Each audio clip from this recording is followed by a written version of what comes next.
plants you can wear, glowing fruit, living ball bearings. Come harvest unique story options tonight with 6 fantasy plants. That's how we roll. That's how we roll. That's how we roll. That's how we roll. That's how we roll. That's how we roll. That's how we roll. That's how we roll. That's how we roll. Welcome to the Goblin's Corner. My name is Eric. And I'm Matt. And tonight, We're talking about fantasy plants. that's right. Folks, we are living in interesting times, and tonight we have 6 interesting plants that we've come up with for you to use in your own campaign. In every story, there's always some sort of fantasy plants that's set dressing. And that's similar to what we're talking about tonight. That's right. So let's go ahead and dive in this evening. Matt, what do we mean when we say fantasy plants? We're not talking about monsters here. In tonight's episode, we're not talking about any sort of plant creature at all. That's going to be a different episode. No shambling mounds tonight. That's for a later episode. It's kind of a surprise that we haven't done that yet. It really is. This evening, we're talking about plants that theoretically could actually exist in a normal world, with the minor exception that there's something unique about it, either flavor-wise or maybe something from a functional aspect. Like some may glow or be purpose-built to provide an answer to a bit of lore. What we're talking about here is fantasy plants to provide some sort of thematic change to the normal flora. In some cases, these could have like a minor mechanical benefit. Sure, yeah, and in fact, all of ours, I think, have some kind of minor mechanical benefit. One of them is like a medicine. One of them you use to build bridges with. But Sure. The point here is not to talk about the abilities of these plants, although those are interesting. The goal here is to provide something that is sprinkled in for good effect and storytelling. So we're going for flavor here, folks. No over-the-top abilities here, just some minor, interesting plants. And use these as a template for you to be inspired to create your own fantasy plants as well. First, we're going to talk about why you should use fantasy plants. And there's several good reasons. We've got a lot of good reasons. Fantasy plants provide good world building and atmosphere for your game. In fantasy settings, odds are really solid that you're going to include things like forest areas and rural areas, complete wild. Mountains, plains, streams, all the terrain series that we've done. Right. Might be a good idea to throw some fantasy plants in there, right? Exactly. You're in a fantasy world. Throw some fantasy plants. Spice it up a little bit. Yeah. It's really good for providing visuals to the mind's eye. Yes. When you see a plain and it just outstretches with paisley-colored flowers, well, that's a very interesting mental picture. It's not like the typical roses or stuff like that, right? No, clearly not. That's where the Hamlish flower grows. Where Hamlish the Paisley Mage experiments with limbo-sorted plants. The Hamlish Hamlet. The Hamlish Hamlet, yes. We like alliteration at the Goblin's Corner. Very nice. And it's also a way to tie bits of lore into your world. 100%. It's great for plot and adventure hooks. So give me an example of that, Matt. Well, it can serve as the basis to a storyline. And we've all seen it in anime and other things, right? You need a rare herb that's needed to cure a disease, or a mythical tree that grants visions, what have you. This is great for MacGuffins. This is Sure. great for side quests. And honestly, this can also be loot for players, too. Yes. So it can provide some minor benefit, but it's not really the focus, as we mentioned. You can use plants to provide new ways to use existing skills. And their brain. Yes. That's a great idea. I also think it's interesting to provide fun uses for like the nature checks or knowledge nature. Or survival. Survival's always good for that. And you know what? Because these are fantasy plants, I'd even allow, knowledge arcana. Sure. That makes sense. Knowledge religion, maybe, if it's related to a specific deity. Yep. Or if it's something used for incense or something, right? Yeah, absolutely. And then finally, while these plants that we have aren't really necessarily dangerous, you could definitely make some that are natural hazards. And that's a lot of fun, too. I'll give you an example of that. Let's say there's a plant that is mildly acidic. Not, super acidic or anything like that, but just maybe, if you get it on you like poison ivy or something, it causes you to itch, maybe this stuff slightly burns the skin. Imagine the cross between tumbleweeds and brambles. Sure. That could easily exist in the real world, but those are little balls that you need to dodge. Now, both of those plants are not deadly in and of itself, but a field of them you have to traverse through, that's a hazard, right? Yeah. Because you're taking acid damage every round as it slowly eats away your clothing and your skin, or in your case with the brambles, maybe a dust storm kicks them all up and they're coming at you like cannonballs. Exactly. And you've got to dodge these nasty little spike balls. Yeah, dark times. So those are some of the interesting aspects of coming up with some fantasy plants. Speaking of which, let's come up with some fantasy plants, Matt. We've got 6 of them, and I believe the first one is yours. Kept it very simple. Starting off, we've got Huntsman's Hood. Okay, talk to us about the Huntsman's Hood. Okay. These vines grow for years, producing a resilient flower in deep velvet shades and texture. Nice. Yeah. Older vines grow flowers that are large enough that even large folk could use them as a hood, while smaller folk could use them as a tunic or a dress. So this is just a plant that you could make clothing from. Yeah, well, the flower is already hood-shaped. You can literally just pick it and put it on. You've got it's literally a hat tree? Yes. Oh, man. You know there's going to be some kind of crazy elven gardener that's turning it into a fedora, right? Oh, let's hope not. That would be incredible. And folks, I want you to do this in one of your games and tell me about it. Because it'd be green. It'd still like have the leaf. Yeah, it's just, it would have like a round and then come out. So sure, it's not impossible. Yeah, that's for your elven private eye.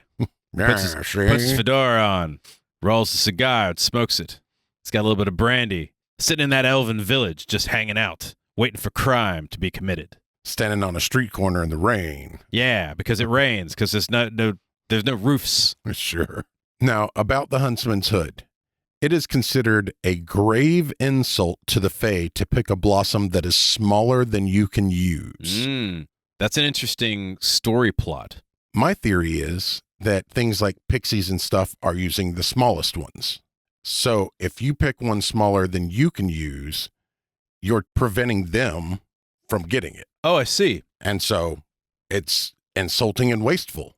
And this is a great story plot hook where maybe one of the characters picks one, just kind of tosses it aside, and you piss off a fae. Or just wears it like a boutonniere or whatever. Yeah, now you've got a mad pixie. That would be really cool. Yeah, just following you around, causing trouble. Or you get cursed. Sure. Or maybe a warlock with a fae patron comes after you. Oh, could be. All kinds of story stuff. And this is strictly a flavor plant. It literally provides no mechanical function. Minor interest, a little bit of depth to your story. And the possibility that your players do something accidental. Wear a cool hat that you can grow. That's really awesome. I like that. Next up, we've got something that works maybe a little differently. Tell us about Bellyglow Fruit. Okay. This rich green vine produces starchy, gourd-like fruits which come in various shades and colors and range in size from an apple, so something about this big, to the size of a small pumpkin. It's a gourd, right? Sure. Of different colors, orange, green, whatever, think neon colors is what I have in my head. Gotcha. Glow stick colors. Glow stick colors. Yes, these are fantasy glow stick gourds. Sure.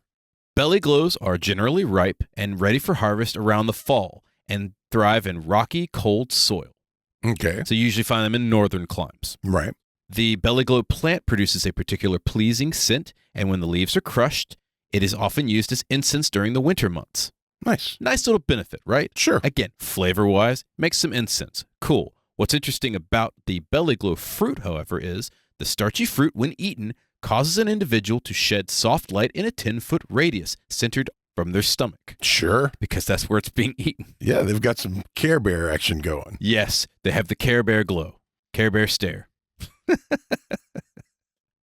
And it's the same color of the gourd. So if you eat a neon orange Bellyglow fruit, then you glow orange. You glow orange. Sure. Right? Makes sense. The fruit has to be consumed raw for this effect to occur, and the glow lasts for about 4 hours. So you're not mixing this into a stew or a potion. Boo. I know. I'm sorry.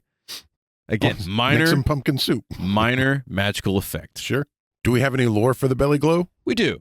Many northern tribes make use of Bellyglow fruit as part of their funeral rites and during harvest festivals when they welcome deceased family members. So think like Day of the Dead or something like that. Sure. At your fantasy campaign. Like you're glowing to send them off and glowing to receive them back kind of thing? Absolutely. Sure. And we've done episodes on fall and harvest and winter festivals, and so this is a very interesting plant that you could introduce into that. I think it's fun. And once again, right? There's no mechanical value to this. Aside It's that you- just for, Yeah, you glow for a couple hours. right? Now, theoretically, smart dungeoneers might eat some Bellyglow fruit, but that would be very low level because once you get light, Right. continual light, all right, you're done. But a lot of fun. Next up, we've got a bridge vine. Matt, this is an interesting, again, simple fantasy plant. Talk to us about it. All right. The jungle folk of Yggdrasil selectively bred these vines over generations for toughness and size. They were most often planted at rope bridges on both sides, growing together and reinforcing the bridge should the ropes fail over time. So these are really strong vines that reinforce bridges. Right. So I'm thinking ropes that are like steel cables. Yes. Okay. Because think of every movie you've ever seen with a rope bridge, right? It's going to fall apart. It always does. But these don't. But the whole purpose of these was you string the rope bridge and then you plant the vines and it prevents that from happening. Yeah, that's really cool. Now, upper ropes may have been strung as well to eventually create a covered bridge. Nice. Experiments are being done to see if the vines can be bred to reinforce crumbling stone bridges as well. I love this. This is great thematically. And I would say, DMs, what else can you use in your game world with these vines, right? I think that'd be really cool. You could use them for skyways in like an elven town, You could things use like that. bridge vines for just like rope for seafaring cultures. Oh, that's true. Yeah, That would just be- grow them and cut them. Yeah, well, I'm thinking like big steel cables. You could use them for the tie downs for like catapults and stuff like that. Yeah, or hauling cargo. Yeah. Yeah, a lot of different things. Yeah, again, very simple, very interesting thematically. Speaking of interesting things, we've got what, Matt? It's time for the question of the week. All right, what do we got? I'm assuming it's plant related. It is, in fact, and as you know, I do try to keep it thematic. So, if fantasy fertilizer helps cause magic mutations in plants, what fertilizer are you using and what are you trying to create? Oh, man. If I was trying to create a fantasy plant, I would find slod fertilizer. Okay. Slod droppings. Oh, Slods okay. are creatures of chaos. Yes. Creatures of limbo. Of course, they could theoretically poop anything because, I mean, they Right. might emit jets of plasma for all I know. But I would create some kind of chaos plant. That's what Hamblish, the Paisley mage, uses. Sure. He cultivates, droppings of slod. His Paisley orchard. His Paisley orchard where the Paisley pears grow. Again, we like alliteration at the Sure. Goblin's Corner. Could you imagine a Paisley pear? Sure. But it's actually in the shape of a Paisley. Oh, nice. Yeah, that makes sense. You were thinking just the pattern. No. Yeah. No, it looks like a Paisley, folks. It is fractal by its nature. Such a delicious taste, too. Possibly. I Depends on which one you pick. think it would taste delicious. I think different pears taste completely different from one another on the It's- same tree. Yes, it's like the different jelly beans that you get at Hogwarts. Yes. The any beans or whatever they're Yes, called. the any beans. Yeah, I don't remember what it's called. That would be really cool. What about you? What kind of weird fertilizer are you using? So because of my current annoyance in the real world, I'm going to go out, I'm going to murder a phantom fungus, and I'm going to plant all my plants in it in the hopes that they become resistant to fungus, Oh, that's cool. because the humidity has been so bad here that I've been having to cut back plants because of fungus. Again, very simple. Yeah, I'm an easy man. Of course, it could also create ghost plants. Oh my God. Invisible tomatoes and stuff. Oh, that would be awesome. You're eating something. A garden with concealment. It'd be food for mimes. Nice. Of course, we're always interested in your answer to the question of the week. And if you have one, hit us up at Goblin's Corner on all the various socials. And Matt, of course, what else can you do if you're watching our show? You can comment down below. It is what it's there for.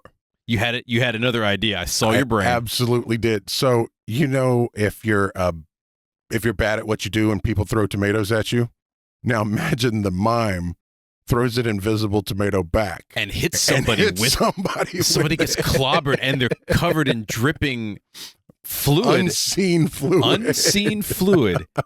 Only the mimes can see it.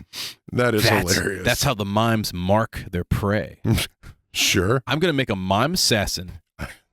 I was waiting for the Mime Assassin Guild. Think about this. There's a mime assassin guild, and they mark their prey with a mimed tomato. Sure. because they're the only ones that can see it. Yep. Only Unless- mimes can see it. Or see invisibility could see it as well. Sure. But Obviously. yes, there you go, folks. There's a free story right there for you. A lot of fun. So we're talking fantasy plants, and aside from the ridiculousness, we've got 3 more fantasy plants, and I believe the next one is one of my creations. It is. It is Sleepshade. Okay. How does this work? It's very simple, actually. This is a delicate silver-leafed plant which produces a soothing fragrance when crushed, inducing calm and relaxation. Delightful. Yeah, like lavender, right? Sure. Chamomile. Or chamomile, yes. The delightful chamomile tea. Prolonged exposure to the aroma can induce a long, restful sleep for sufferers of insomnia. This is something I frequently suffer from Sure. on a nightly basis. And so I would love a fantasy plant that actually works. Yeah. I think at some point, all of us could use some restful sleep or a cure for insomnia. I totally agree. A tea brewed along with several powerful herbs can allegedly cure the charmed condition. And I thought this was interesting because it's not just the herb, Right. it's not Sleepshade, but also what other herbs would make that potion. Alchemy check, folks. You could have a lot of fun with that. You could also have a lot of fun with it if it's just a bunch of vegetal ingredients that can cure even higher level charm, like Vampire Dominate or something like that. It's just a folk remedy from people who've had to deal with vampires. How cool is that? You just fought a vampire. Maybe you suffered energy drain or something crazy, or you've been charmed, right?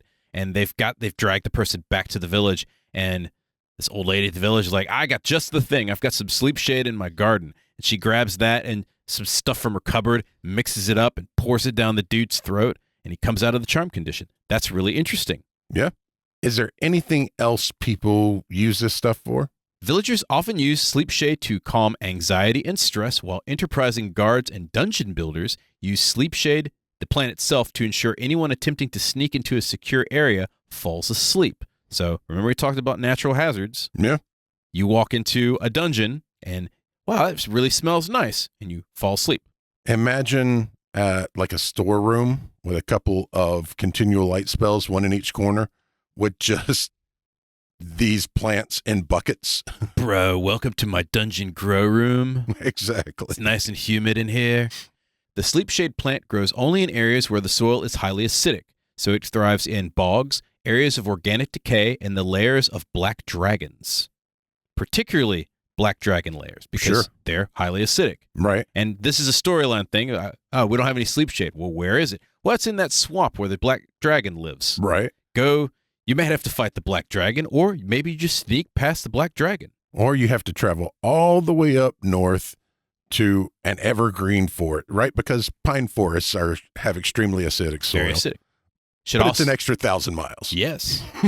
Should also be noted that the tiny black berries of the Sleepshade plant are highly toxic to most humanoids. So I gave it like a DC 12 con. Sure. Don't eat the berries. Right. And it does bad things. Bad thing. Yeah. Just general purpose bad things. You sleep forever. So that's the Sleepshade plant. Now you have an interesting jasmine, Matt. Yes, indeed. So talk to me about the Starshine Jasmine. All right.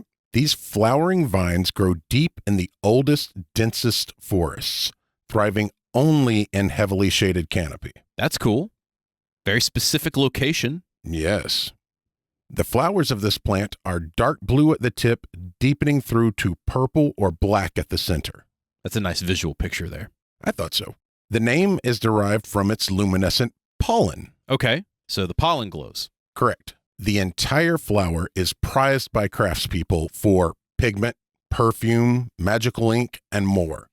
However, in most places where these flowers grow, they are protected by hives of dusk bees. Dusk bees. They're a breed of large nocturnal honeybee that make glowing honey from the pollen of these night-opening flowers. Okay, so we were talking a couple episodes back Yes. about glowing honey. Yep. And I believe that was magical locations? I believe so. Yeah. If not, then I'm going to say it It was is. a couple weeks back. It was a Yeah. couple weeks back. And if glowing honey exists, how is it made? It's made by nocturnal bees collecting glowing pollen. Cool. And this is the plant that happens to have the glowing pollen. Yep. And that's it. Doesn't do anything, right? Just glows. Yeah. Now, I would say glowing honey is a treasure in and of itself. That's how you make glowing mead. and how you make glowing bears. That's so my idea is this is the process of elves having glowing honey wine Mm-hmm. back to the start and how you get there. You reverse engineered the glowing honey wine. Right, because they've always got some glowing drink or another. That's delightful. I love that. Next, however, we have the Frogwart Tree. That's right. For our 6th fantasy plant, the Frogwart Tree.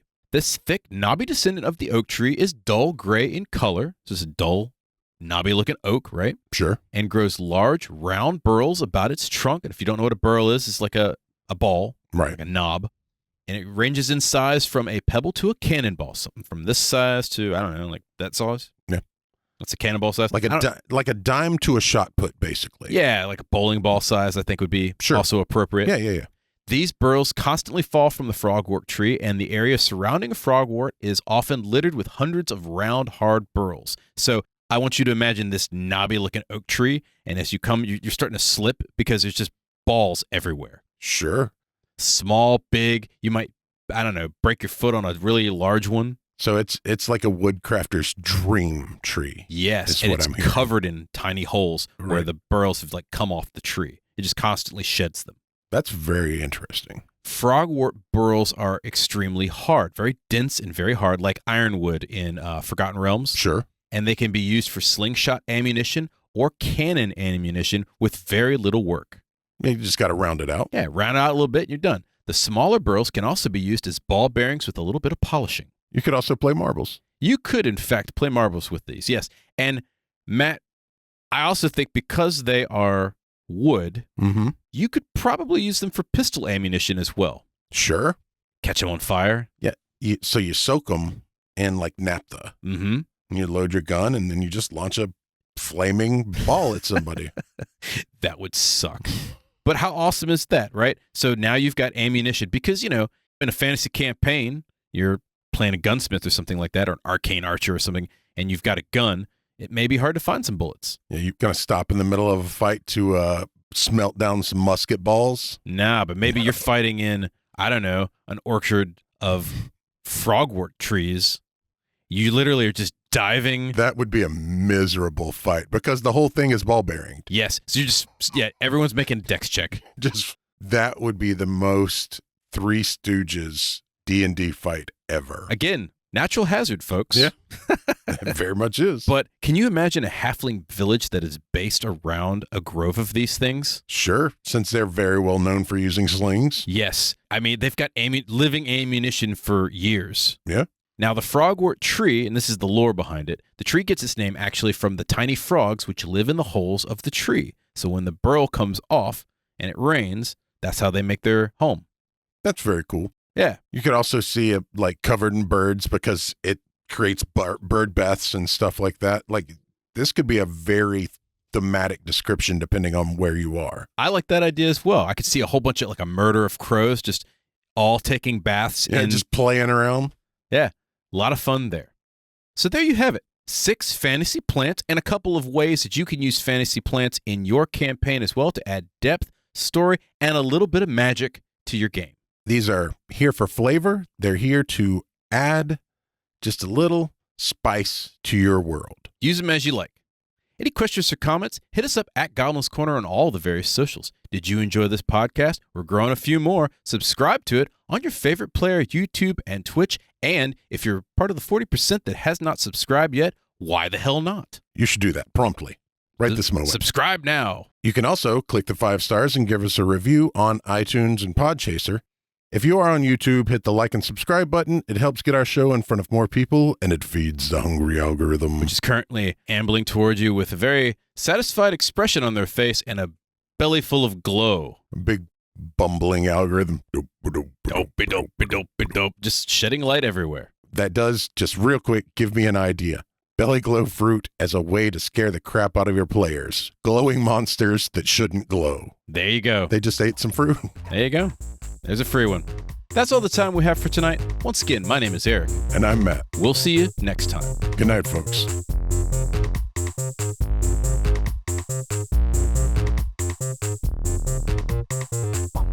Da, da, da, da, da. The Goblin's Corner has been written and produced by Eric Holden. And Matt Staples. D20 did our music. And this is, in fact, a Subterranean production. Your voice is so low.